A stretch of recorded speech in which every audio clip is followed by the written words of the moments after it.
On a longtemps entendu dire qu'un petit verre de vin de temps en temps, ça pouvait être bon pour la santé et même pour le cerveau. C'est une idée plutôt réconfortante, non? Mais est-ce que c'est un fait scientifique solide ou juste un mythe tenace? Aujourd'hui, on enfile notre casquette de détective pour démêler le vrai du faux. Voilà la grande question, celle qui intrigue les scientifiques depuis décennies. Et comme on va le voir ensemble, la recherche d'une réponse, ça a été une véritable saga, pleine de surprises et de rebondissements.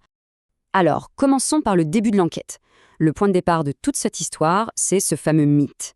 Le truc, c'est que pendant très longtemps, les preuves qui l'alimentaient, eh bien, disons qu'elles étaient plutôt confuses, et même carrément contradictoires. Et c'est justement ce paradoxe qui a poussé les chercheurs à chercher une nouvelle méthode beaucoup plus rigoureuse pour enfin avoir le fin mot de l'histoire. Comment une substance potentiellement nocive pourrait en même temps avoir un effet protecteur? C'est le tout premier mystère de notre enquête. Pour essayer d'y voir plus clair, les scientifiques se sont d'abord penchés sur de grandes études, ce qu'on appelle des études observationnelles. Et c'est là qu'ils sont tombés sur un phénomène pour le moins curieux, la fameuse courbe en U. Or, regardez bien ce graphique, parce que ce qu'il montre est fascinant. Ces études ont révélé une courbe en U. Les personnes qui ne buvaient pas du tout semblaient avoir un risque plus élevé de démence que celles qui buvaient modérément.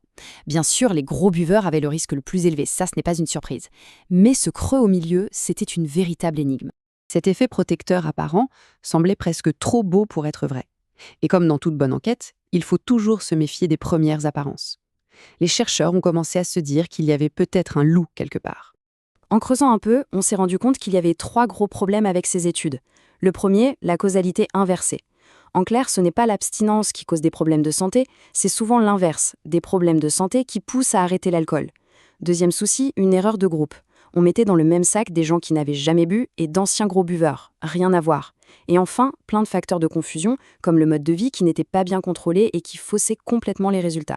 Face à toutes ces limites, il fallait clairement changer de méthode, trouver une nouvelle piste pour contourner ces biais. Les chercheurs se sont donc tournés vers un outil d'investigation super puissant et assez inattendu, notre propre génétique. La randomisation mendélienne, qu'est-ce que c'est? C'est un peu le test ADN de notre enquête. Au lieu d'observer les comportements, cette technique utilise nos variations génétiques, qui nous sont attribuées complètement au hasard à la naissance. Ça permet d'évaluer l'impact direct d'un facteur, ici l'alcool, sur une maladie, sans tous les problèmes dont on vient de parler. C'est ce qu'on a de plus proche d'un essai clinique parfait. Et pour que cette approche soit vraiment solide, il fallait des données massives. L'étude a combiné les informations génétiques de près de 2,5 millions de personnes. C'est tout simplement gigantesque et ça donne un poids considérable aux résultats. Alors voilà, avec cet outil surpuissant et cette montagne de données, l'enquête arrive à son point culminant. Le verdict des gènes allait-il confirmer la fameuse courbe en U ou au contraire la faire voler en éclats? Et voilà le dénouement. À gauche, la courbe en U trompeuse des anciennes études. Et à droite, la vérité, révélée par la génétique, une ligne droite. Le verdict est sans appel. Le risque de démence augmente de manière constante avec la consommation d'alcool. Il n'y a aucun niveau de consommation, même faible, qui soit protecteur pour le cerveau. La docteure Anya Topiwala, qui a dirigé cette recherche, le confirme sans détour. Comme elle le dit, même de très petites quantités d'alcool peuvent potentiellement nuire au cerveau. C'est un message on ne peut plus clair. Le mythe de l'alcool protecteur est bel et bien terminé. Bon, maintenant que le mystère est résolu, la grande question c'est qu'est-ce qu'on fait de cette information? Quelles sont les implications concrètes de ce verdict scientifique? Le message principal, celui qu'il faut vraiment retenir, c'est celui-ci. Ce bouclier protecteur qu'on imaginait exister avec une consommation modérée d'alcool, eh bien, il vient d'être pulvérisé par les preuves génétiques les plus solides qu'on ait jamais eues. Et l'impact sur la santé publique pourrait être vraiment important.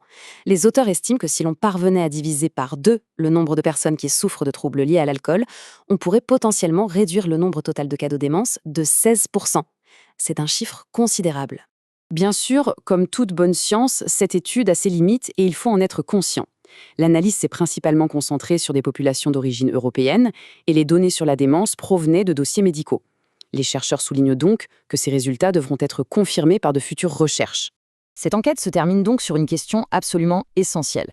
Face à ces nouvelles preuves génétiques qui contredisent des décennies de croyances populaires, est-ce que les recommandations sur la consommation d'alcool à faible risque vont devoir être entièrement réécrites? La science a parlé. La suite, elle, reste à écrire.